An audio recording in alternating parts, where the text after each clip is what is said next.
Dans l'exercice 15, on va étudier un jeu qui consiste à miser 10 euros et à d'abord piocher dans un panier un billet où il y a 10 billets portent U1 et 2 billets portent U2. Et ensuite, selon le U1 ou le U2, on va piocher dans l'urne correspondante. Dans l'urne U1, il y a 10 jetons perdus, 2 jetons gagnés. Dans l'urne U2, il y a 7 jetons perdus, 5 jetons gagnés. Alors, bon, on ne précise pas au début ce qu'on gagne ou ce qu'on perd. On sait qu'on mise 10 euros, c'est tout. Alors, premièrement, construire un arbre pondéré qui décrit ce jeu. Donc A, on vous donne deux événements. A, c'est l'événement G-U1 et G, c'est l'événement j'ai gagné. Donc qu'est-ce qui se passe d'abord? Soit je tire U1, soit je ne tire pas U1. Et ensuite, soit je gagne, soit je ne gagne pas. Donc on voit qu'il y a des probabilités conditionnelles qui vont se faufiler. Alors, quelle est la probabilité que je tire U1? Il y a 12 billets, 10 sur 12 porte U1, donc 2 sur 12 porte U2. Si jamais je pioche dans U1, j'ai 2 chances sur 12 de gagner. Il y a 10 jetons au total, 10 chances sur 12 de perdre. Et si j'ai pioché U2, j'ai 5 chances sur 12 de gagner et 7 chances sur 12 de perdre. Donc voilà pour l'arbre pondéré. Et ensuite, pour la question 2, on demande de calculer la probabilité des événements G inter A et G inter A bar, donc ce qui va nous permettre aussi de réviser un petit peu les probabilités conditionnelles avec les arbres, très important pour le SP maths et pour les maths complémentaires. Donc pour calculer P de G inter A, je prends le chemin qui passe par A et par G, et je multiplie. Donc c'est égal à 10 sur 12 fois 2 sur 12, c'est-à-dire 20 sur 144. Alors, on pourrait évidemment simplifier les fractions, ce que je n'ai pas fait ici. Ensuite, pour calculer P de G inter A bar, pareil, je prends le chemin qui passe par A bar et par G et je multiplie.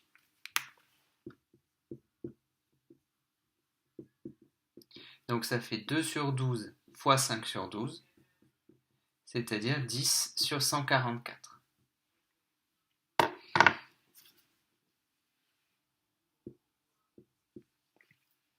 Alors pour la troisième question, on vous demande de montrer que P de G égale 5 sur 24. Donc P de G, si j'utilise l'arbre, évidemment, il faut que je prenne tous les chemins qui finissent par G. En fait, c'est ce que l'énoncé vous demande de faire. Il vous décompose le calcul des probabilités totales. Le 3, je vais mettre là. Alors ici, étant donné qu'on va écrire P de G égale P de G inter A plus P de G inter A bar, il faut le justifier, évidemment, il faut le justifier en disant que A et A bar forment une partition de l'univers. Sinon, ça ne marche pas.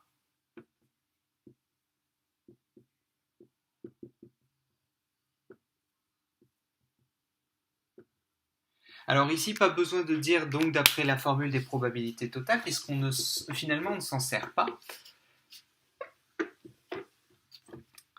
On va tout simplement se servir de cette égalité. Donc P de G, c'est la somme des deux probabilités qu'on a trouvées à la question précédente. Donc 20 sur 144 plus 10 sur 144, ce qui nous fait 30 sur 144. Et donc là, il faut montrer que c'est égal à 5 sur 24. Donc tout simplement, il faut simplifier par 6, puisque 30 c'est 6 fois 5, 144 c'est 6 fois 24. Donc du coup, 30 sur 144, ça fait bien 5 sur 24. Donc ça, il n'y a pas de souci. Voilà, question 4, déterminer P de A, ça a changé. Donc là, attention, dans l'arbre, c'est P de G sachant A. Donc c'est pas tout à fait la même chose. Donc c'est encore une fois une question qui est très très classique, puisqu'on vous demande d'inverser une proba conditionnelle qu'on vous donne. Donc pour ce faire, on se rappelle qu'il faut repasser par la définition.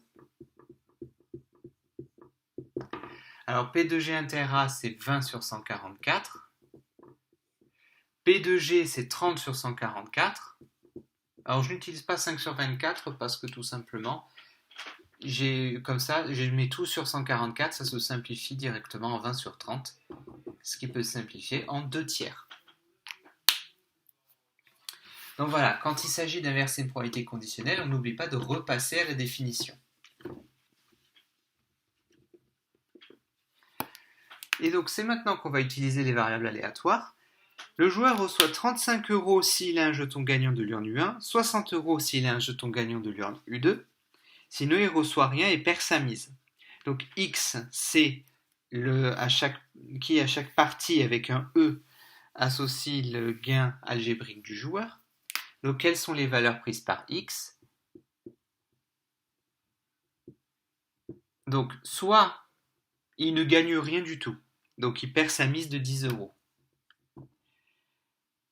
Soit il a gagné les 35 €, mais vu qu'il a avancé 10 €, donc en fait son gain, on ne dit pas qu'il récupère sa mise. Donc du coup 35 moins 10, ça fait 25 € de gagné. Soit il gagne 60 €, mais comme il ne récupère pas sa mise, donc 60 moins 10, 50. Donc 3 valeurs.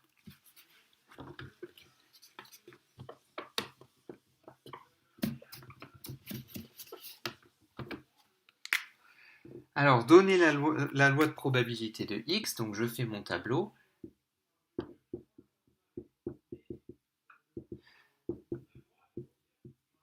Donc avec les 3 valeurs prises par X, et ensuite je calcule la probabilité. Donc quelle est la probabilité de gagner dans l'urne? Alors, on va faire plutôt les choses dans l'ordre. Quelle est la probabilité de gagner les 60, c'est-à-dire gagner dans l'urne 2?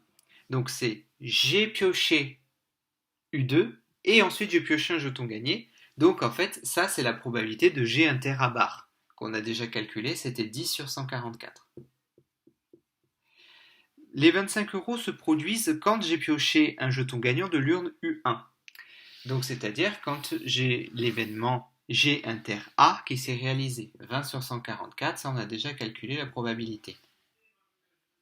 Et donc dans quel cas il ne reçoit rien? Bon bah techniquement 20 plus 10 ça fait 30. Pour aller à 144 il faut 114. Et donc ça on peut s'en convaincre avec l'arbre de probabilité. En fait c'est tout simplement donc la probabilité qui ne gagne pas. Donc c'est-à-dire ça c'est P de G bar. Puisque c'est dans tous les cas où il ne gagne rien qu'il va perdre sa mise, P de G bar. Et comme on a P de G qui vaut 30 sur 144, donc c'est 1 moins 30 sur 144, ça fait bien 114 sur 144. Dernière question de l'exercice. Est-ce que le jeu est équitable? Donc on se rappelle qu'un jeu équitable, c'est quand l'espérance du gain algébrique est égale à 0. Donc on va calculer l'espérance du gain algébrique. L'espérance de x, donc ça fait moins 10 fois 114 sur 144, plus 25 fois 20 sur 144, donc ça fois ça, plus ça fois ça, plus ça fois ça.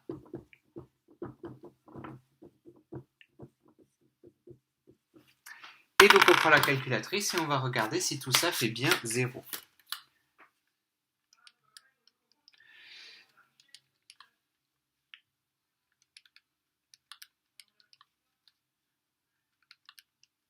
Alors. Eh bien moi la calculatrice, j'obtiens moins 35 sur 36. Ce qui n'est pas égal à 0, donc je vérifie si j'ai bien tapé tout le calcul, ouais c'est ça. Donc le jeu n'est pas équitable.